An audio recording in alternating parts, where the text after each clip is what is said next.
السلام علیکم اور خوش آمدید۔ یہ میری چینل کی دوسری ویڈیو ہوگی اور پہلی ویڈیو جس میں میں کسی کتاب کا ریویو دے رہا ہوں گا۔ اور اس سب سے پہلے تو میں ایک جسے کہیں گے کہ ڈسکلیمر کے ساتھ دینا شروع کروں گا، because after editing the first video I realized کہ میری جو ایڈیٹنگ کے اسکلز ہیں، because I am not a very tech savvy person and quite old, تو خاصے جسے کہیں گے سب اسٹینڈرڈ قسم کے ویڈیو ایڈیٹنگ اسکلز ہیں میرے. But obviously these things will improve over time when we will learn these things. یہ تو ہونا ہی تھا and it was expected of me، اور میرے اپنے لیے بھی خاصے سب اسٹینڈرڈ ہے. بٹ اگر آپ صرف ویڈیو پہ رہیں گے تو ویڈیو میں کچھ نہیں ہے، بات وہی ہے جو بیان کی جا رہی ہے. تو پہلا ناول جس کا میں ریویو دینے جا رہا ہوں دیٹس قلعہ جنگی، ریٹن بائی مستنصر حسین تارڑ. اب تارڑ صاحب کے بارے میں جب آپ بات کرتے ہیں تو تارڑ صاحب کو جنرلی کہا جاتا ہے کہ ہی از مور آف سفر نامہ ٹائپ آف پرسن. ان کی ٹی وی کی بھی ایک پرسنالٹی ہے، وہ ایکٹر بھی رہے، رائٹر بھی رہے. بٹ میری جیسی عمر کے لوگ جنہوں نے ان کو دیکھا بچپن کے اندر، تو ہم لوگوں نے انہیں دیکھا جب وہ اپنا مارننگ شو کر رہے ہوتے تھے پاکستان ٹیلی ویژن پہ صبح 7 بجے 7:30 ہم لوگ نارملی اسکول جانے سے پہلے دیکھتے تھے. تو ہمارے لیے ان کا انٹروڈکشن وہی تھا. مگر اوور دا پیریڈ جیسے ان کو ڈیفائن کیا جاتا ہے کہ وہ صرف ایک سفر نامے کے رائٹر ہیں، میرے ذاتی خیال میں وہ یہ خاصی جسے کیا کہیں گے ان کی صلاحیت کو شیڈو کرنے والی بات ہوگی، کیونکہ more than that he is more of a novelist. اور اگر آپ نے تارڑ صاحب کی اوریجنل ورک جاننی ہے تو آپ کو ان کو ناولسٹ کے طور پہ جاننا پڑے گا اور سمجھنا چاہیے. اور میری بھی جو سفر نامہ ان کو سمجھنے والی ایک سفر نامہ ایک رائٹر کے طور پہ جو غلط فہمی تھی وہ دور ہوئی جب میں نے پہلے ان کا راکھ ناول پڑھا which was quite good and I was surprised کہ یہ تو خاصا اچھا ناول ہے. پھر اس کے بعد مجھے موقع ملا ان کا ناول پڑھنے کا خس و خاشاک زمانے، جو کہ میرے ذاتی خیال میں آپ کو ڈیفینیٹلی اردو کے ٹاپ 5 ناولوں میں اس کا شمار کرنا پڑے گا، اور میں تو شاید اس کو ٹاپ 3 کے اندر بھی کروں گا، کنسیڈرنگ کہ اداس نسلیں اور آگ کا دریا کے بعد میں اس کو ڈیفینیٹلی ٹاپ 3 میں لازمی کنسیڈر کروں گا. اور میرے اپنے ذاتی پرسپیکٹو میں تو میں اسے شاید آگ کے دریا سے بھی کچھ بہتر کنسیڈر کروں گا. the way that's been so detailed. Obviously there are other writers as well، جیسے شمس الرحمان فاروقی صاحب ہیں، تو ان کا بھی ایک ناول نام اس وقت میرے دماغ سے نکل رہا. obviously I did not write it down، but وہ بھی ان کا بھی ایک ناول جو ہے اس کو بھی میں شاید آگ کے دریا سے بہتر کنسیڈر کروں گا. بٹ وہ یہ میری پرسنل اپروچ ہے، کافی لوگ اس کو آگ کے دریا کو ایک آئیکونک ناول مانتے ہیں. تو بٹ تارڑ صاحب کے بارے میں میری غلط فہمی دور ہوئی راکھ، خس و خاشاک زمانے اور بہاؤ پڑھنے کے بعد. اسٹل میں نے ان کا کبھی کوئی سفر نامہ آج تک نہیں پڑھا. That's more of because of my preferences, جہاں پہ میں کیونکہ خود زیادہ سیر کا شوقین نہیں ہوں تو مجھے سفر نامے پڑھنے میں بھی زیادہ انٹرسٹ نہیں ہوتا. But obviously maybe at some later stage we would read those as well. تو یہ ناول جو ہے کوئی اتنا زیادہ لمبا ناول نہیں ہے، شارٹ ناول اسے آپ کہہ سکتے ہیں. 109 پیجز کا ناول ہے. اگر آپ کے پاس 1.5-2 گھنٹے موجود ہوں کبھی تو آپ آرام سے اسے ختم کر سکتے ہیں. سنگ میل پبلیکیشنز نے شائع کیا اسے 2008 میں. جو بک کے اندر نالج ہے اس کے مطابق تو یہی ہے کہ یہ 2008 میں انہوں نے پبلش کیا. And obviously it's a very short novel, تو آپ کو جلدی پڑھ سکتے ہیں اور کافی کچھ آپ کو اس میں انجوائے کرنے کا مل جائے گا. اب ناول کی طرف چلتے ہیں تو ناول کا پس منظر ہے پوسٹ 2001 کے بعد کا افغانستان، جب 9/11 had happened. After that America attacked Afghanistan, so it's one of those things exploring that war. اور اس میں افغانستان کے بارے میں جب اٹیک کیا گیا تو اس میں ایک مقام ہے مزار شریف کے پاس قلعہ جنگی نام کا، اور ایک ریئل ناول کو ایک ریئل ایونٹ کو لے کر اس کے بارے میں کچھ ایک ناول لکھ دیا گیا، جس میں ریئل ایونٹ تو کچھ ایسے تھا کہ قلعہ جنگی کے قلعے کے اندر شمالی اتحاد اور طالبان کے درمیان، کیونکہ جب امریکہ نے اٹیک کر دیا تو ایک فائٹ سٹارٹ ہو گئی تھی. ہم میں سے کافی لوگوں کو یہ چیز یاد ہوگی. اور کیونکہ قلعہ جنگی کے اندر کافی کیا کہہ سکتے ہیں کہ جنگ کی شدت یا بیٹل کی شدت جسے کہیں گے خاصی شدید تھی.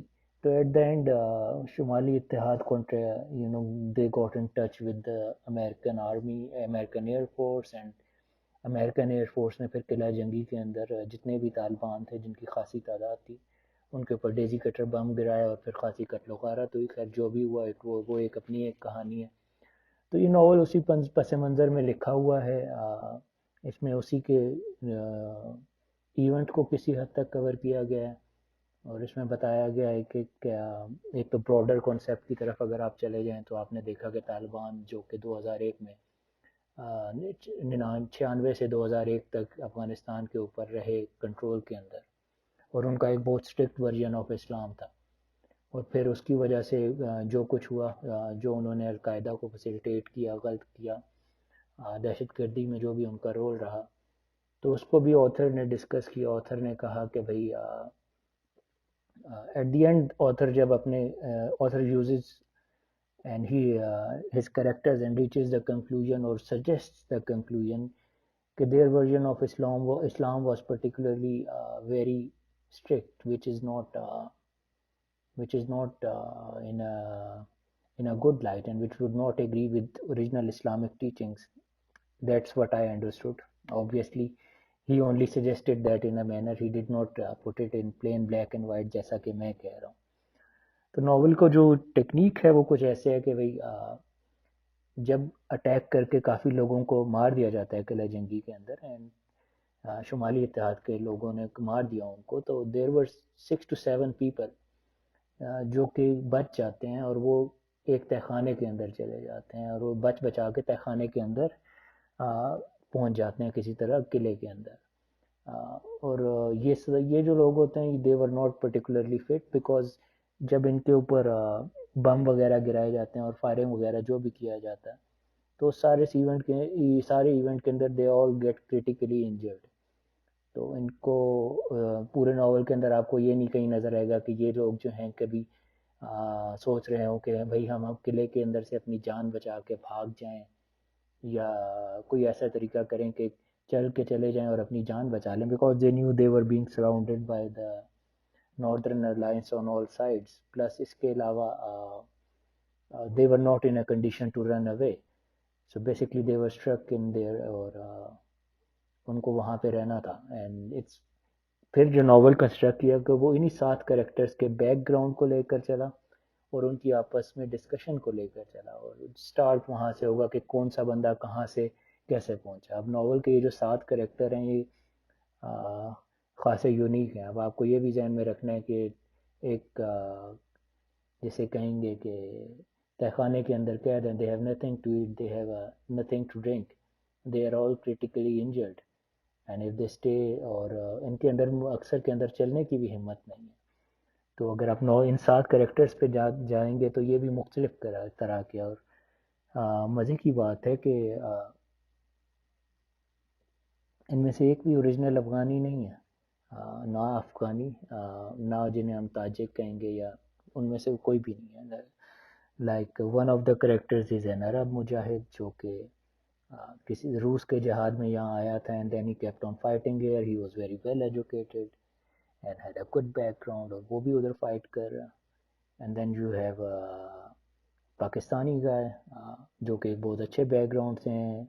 His father was related to military at a very high rank, and this guy was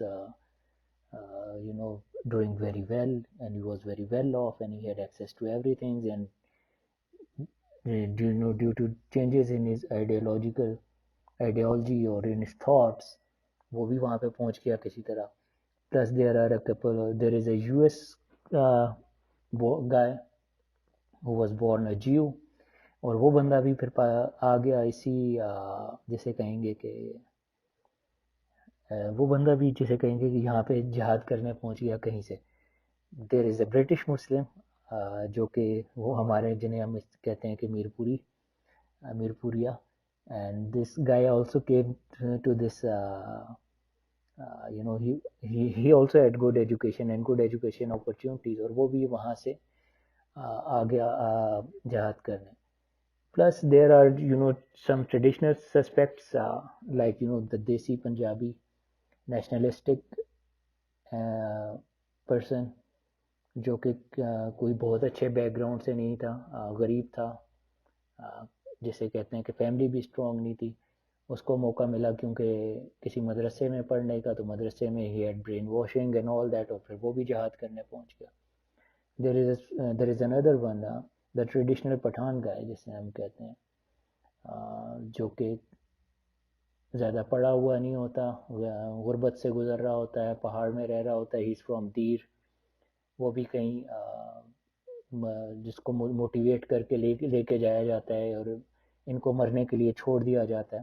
particularly in the case of this traditional Punjabi guy and the traditional Pathan guy, there was no option. They were more forced by the what you call their circumstances and the state to go there and fight with people and to fight a fight which is not their fight. اور ان کو کیونکہ because ان کو کبھی موقع ہی نہیں دیا گیا اپنی زندگی میں کچھ آگے جانے کا, کچھ پڑھنے کا, کچھ اپنے حالات کو بہتر بنانے کا, کچھ سیکھنے کا, اور جو ان کو موقع ملا وہ یہی تھا کہ بس یہ کیا جائے, اینڈ they destroyed themselves. اسی طرح جب آپ برٹش پاکستانی کے کیس میں جاتے ہیں, although he made a conscious choice, مگر یہی چیز آج ہمیں نظر آ رہی ہے کہ, اور جو ہمیں پچھلے 20 سال میں اکثر نظر آئی کہ there is a confusion among people جو کہ migrate کر گئے ہیں. They don't know whether to stay connected to their land or their forefathers land, or should they more of take off and become loyal to the land they have now adopted as their home. اور یہ confusion ہے ان لوگوں کے درمیان میں جو ابھی پن اپ رہی ہے, آگے چل رہی ہے. obviously کیونکہ دنیا چینج ہو رہی ہے تو یہ کنفیوژن بڑھے گی, ریزالو ہوگی. although میرا اپنا ذاتی ماننا ہے کہ ونس اگر آپ نے پرماننٹلی کوئی جگہ چھوڑ دی ہے تو you should adapt to your new land, but obviously it would take a lot of time. یہ خاصا مشکل کام ہے. سیم کنفیوژن آپ کو اس عرب اسٹوڈنٹ کے کیس میں بھی نظر آئے گی جس کے پاس زندگی کی ہر آسائش تھی, زندگی کا ہر پیسہ تھا, but still adapted for that. Why? تو یہ چیز آپ کو جب آپ ان تین چیزوں کا انالیسس کرتے ہیں تو آپ کو پتہ چلتا ہے کہ بھائی یہ اس کی وجہ یہ ہے کہ ایک نیشنل لیول پہ جب آپ کنفیوژن کو لے کر چل رہے ہوں گے تو وہی کنفیوژن نچلے لیولز کے اوپر بھی ٹرانسلیٹ ہوگی, آپ کو نظر آئے گی. وہی کنفیوژن آپ کو نظر آئے گی کہ مطلب اچھے خاصے لوگ جن کے پاس آسائشیں ہوں گی, and they would be doing things rather than آپ کنٹری کی اور اپنی گروتھ پہ کام کریں, آپ ان چیزوں پہ کی طرف مس گائیڈ ہو کے چلے جائیں گے. although اب چیزیں میں کہوں گا کہ خاصی امپروو ہو گئی ہیں, اب چیزیں جو ہیں خاصے لوگ پڑھتے ہیں, now people are more career oriented everywhere, اور ان چیزوں سے مس گائیڈ نہیں ہوتے. بٹ یہ لیسن ہمیں خاصی مار کھانے کے بعد سیکھنا پڑا, 100 جوتے اور 100 پیاز کھانے کے بعد ہمیں سیکھنا پڑا. اینڈ میرے خیال میں مشرق وسطیٰ میں تو خاصی امپروومنٹ ہو گئی ہے. they have learnt a lot, they are a lot better than us Pakistanis. they have learned their lessons, but our people have not learned their lessons. our people are still fighting these things جو کہ واضح ہیں ان چیزوں سے کہ Afghanistan is still back with Taliban. ابھی بھی ہمارے لوگ ان کو سپورٹ کرتے ہیں, تو وہ ہمارے لیے ایک کنسرن ہونا چاہیے کہ ہمیں اپنے ملک پہ فوکس کرنا ہے, ڈیولپمنٹ پہ فوکس کرنا ہے, ایک لیس اسٹرکٹ ورژن آف اسلام پہ فوکس کرنا, ہمیں لوگوں کو گرو کرنے کی اپرچونٹی دینی ہے.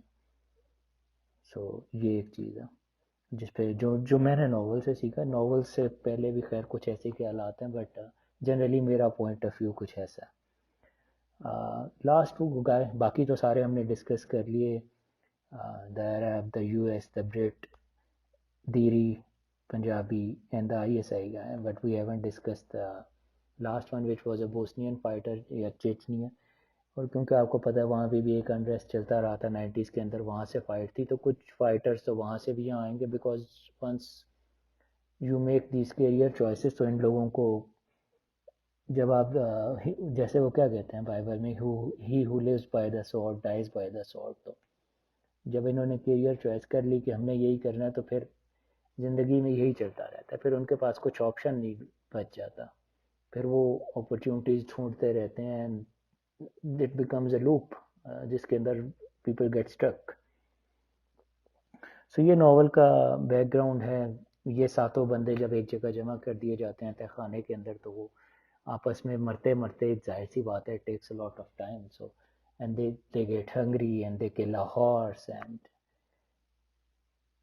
and there is a lot of dialogues and they discuss their life stories کہ میں کیسے یہاں پہ پہنچا، کیوں پہنچا، اور سب لوگ اپنے کانسیپٹ ڈسکس کر کے ایٹ دی اینڈ مطلب پہنچتے ہیں جب تو author comes to the conclusion کہ probably it was very strict and we were maybe wrong and maybe they are also Muslims and why are we fighting and all these things. تو اس type کی چیزیں خاصی چل رہی ہوتی ہیں، but یہ تو خیر دس از اے ڈبیٹ جو کہ کیونکہ ناول 2008 میں لکھا گیا ہے تو اس ٹائم پہ ذرا زیادہ ویلڈ ہوتا. اس 2008 کے بعد پھر پاکستان کے اندر جو کچھ ہوا، جو آپ نے پچھلے کوئی 10-12 سال گزارے، تو اس کے بعد جو اس ناول میں چیز سجیسٹ کی گئی کہ بھائی دیر وہ it was a very strict version of Islam, آج کافی لوگ اس پہ قائل ہو گئے کہ بھائی جو 2008 میں طارق نے لکھا، لوگ اس پہ کنوکٹ ہو گئے کہ ہاں یہی ہماری جنرل کنسنسس ہے کافی لوگوں کے اندر یا بڑی پرسنٹیج کے اندر کہ ہاں اتنا اسٹرکٹ ورژن نہیں ہونا چاہیے. although we are still fighting it and these things will coming on will keep themselves repeating, but چیز اس کہ آہستہ آہستہ یہ چیزیں eliminate ہوتی جائیں گی اور you will become more peaceful region with time, but we have to work on it کیونکہ چیزیں کبھی ایک دم نہیں ٹھیک ہوتی، ایوولوشن سے ٹھیک ہوتی ہیں، چیزوں کو ٹھیک ہونے میں خاصا ٹائم لگتا ہے. یہ نہیں ہوتا کہ آپ نے ایک وار فائٹ کر لی تو چیزیں ختم ہو گئی. maybe you have to fight many wars. اگلوں کی انٹینسٹی اس سے خاصی کم ہوگی but they would still be wars. اور جہاں تک رائٹنگ ٹیکنیکس کی لکھی گئی تو وہی تارڑ صاحب کا ٹریڈیشنل اسٹائل ہے. It's very good and character building بھی بہت اچھی ہے اور سچویشنل انالیسز اور dialogues and everything is pretty good and it's a decent read. It's not one of his greatest works but کیونکہ وہ بہت زیادہ لکھتے ہیں تو اسٹل یعنی it's because he is very prolific writer and prolific traveler as well, تو still it's good کہ انہوں نے لکھا and it's a good book. کافی چیزیں کلیئر کر دیتی ہے آپ کو، مختلف ریجنز کی ہسٹری وغیرہ کلمینیٹ کر کے سارے کانسیپٹس کو سم کر دیتی ہے کہ بھائی کیا ہوا، ہم کہاں سے یہاں تک پہنچے اور آگے جانے کا ہمارے پاس آپشن کیا. دوسرا اگر آپ جائیں گے تو دو چیزیں میں اس میں وہ ڈسکس کروں گا. ایک تو چیز ہے کہ جیسے میں سمجھتا ہوں and I will explore this in further future videos as well. میں سمجھتا ہوں کہ کافی رائٹر بلکہ تقریباً ہر ایک رائٹر جو کافی کچھ لکھ رہا ہوتا ہے اس کی اپنی ایک تھیم ہوتی ہے، اس کا اپنا ایک کانسیپٹ ہوتا ہے، اس کا اپنا ایک کیا کہیں اس کو کچھ اسٹوریز نے انسپائر کیا ہوتا ہے and you keep on seeing those stories اور those concepts in his writing again and again. تو طارڑ صاحب کے کیس میں جب آپ پڑھیں گے تو آپ کو پتہ چلے گا کہ جیسے راہ کے اندر ان کی 4 چیزیں ہیں. وہ کہتے ہیں 4 چیزوں کے بنا جیسے دنیا کچھ نہیں، جن میں سے ایک سوات کا کوئی گارڈن ہے اور کوئی دریا ہے اور کوئی لاہور کا کوئی چوک ہے and there is a fourth thing which I don't remember as well, but یہ ایک ان کا concept ہے. Second thing is he discusses this concept کہ بھائی and this maybe comes from an old some Punjabi folklore کہ جب کہیں کنواں کھدتا ہے تو اس میں سے پانی نکلتے ہیں، تو جب پانی نکلتے ہیں تو پانی پھوٹنے کے ساتھ ہی کنویں کے کچھ بونے بھی نکل کے ادھر ادھر جاتے ہیں. تو یہ کانسیپٹ آپ کو اس ناول میں بھی نظر آتا ہے، یہ کانسیپٹ آپ کو خس و خاشاک زمانے میں بھی نظر آتا ہے. یہ دوسرا کانسیپٹ ہے جو آپ کو نظر آتا ہے. ایسے ہی آپ کو دوسرے رائٹرز کے اندر بھی ایسے چھوٹے چھوٹے کانسیپٹس نظر آئیں گے، ان کی ایک کتاب میں نہیں نظر آئیں گے، ایک سے زیادہ میں نظر آئیں گے. آپ کو نظر آئے گا کہ what inspired these people to write these books and how they build their stories. جیسے وہ دوستویسکی کو کہتے تھے کہ بھئی اس کی اس کی ڈائری ہے جس میں وہ ڈاکومنٹ کر رہا ہوتا ہے، اور اس میں اس نے اتنی ساری چیزیں لکھی ہوتی ہیں، چھوٹے چھوٹے چھوٹے چھوٹے پوائنٹس ہیں. جو رائٹر بنتا ہے وہ آبزرو کرنے کے ساتھ ساتھ اس میں پریکٹس بھی ہوتی ہے اور اس میں اسکل بھی ہوتا ہے. تو once we understand these things تو ہمیں پتہ چلے گا یہ پریکٹس اور اسکل کی ریکوائرمنٹس ہیں جو کہ آپ کو نظر آتی ہیں. تو I find these things very fascinating. Tarar صاحب کے بونے یا تارڑ صاحب کی 4 چیزیں، اور آپ کو یہ دوسرے رائٹرز میں بھی نظر آئیں گی. Obviously I would cover these in my videos as well انشاءاللہ in future. But overall this is a good book. اچھی چیز ہے. It gives a good history اور ایک اسپیسیفک پوائنٹ کے بارے میں بھی بتائے گا، جس میں بتائے گا کہ وہ اور کہ فائٹنگ کیسے ہوئی اور کیا کیا اسٹوری تھی اور اس کی آئیڈیولوجیکل بیسس کیا تھی اور آئیڈیولوجیکل بیسس میں کیا غلط تھا کیا صحیح تھا، وہ سب کچھ کور ہے. So it's a pretty good book. آپ بھی پڑھیں and share your thoughts. And particularly اب زیادہ بہتر رہے گا پڑھنا، بیکاز ہم نے 2008 کے بعد کافی چینج دیکھا، کیونکہ 2008 تک جب تک یہ بک پبلش ہوئی تھی وہ تمام ایونٹس نہیں ہوئے تھے پاکستان میں، جس میں آپ کا 16 جس میں آپ کا پشاور والا اے پی ایس حادثہ ہو گیا، اور اس سے پہلے کے ملٹیپل ایونٹس ہو گئے اینڈ کافی کچھ ہو چکا تھا. تو یہ سارے اینگل جو ہیں، اس کے بعد اب آپ کی رائے کیا ہے، اس وقت کیا رائے تھی، اینڈ کیسے چیزیں امپروو ہوتی ہیں اور کیسے ہو سکتا ہے ایوولوشن آیا ہے ایک. تو یہ ساری چیزیں بھی اس سے آپ سیکھ سکتے ہیں. پلس آپ جنرلی بھی اس بک کو ایز این انٹرٹینمنٹ بھی پڑھنا چاہیں تو you would quite enjoy it. So let me know if you have any feedback on this, and please پڑھیے گا ضرور اس بک کو. Thank you very much.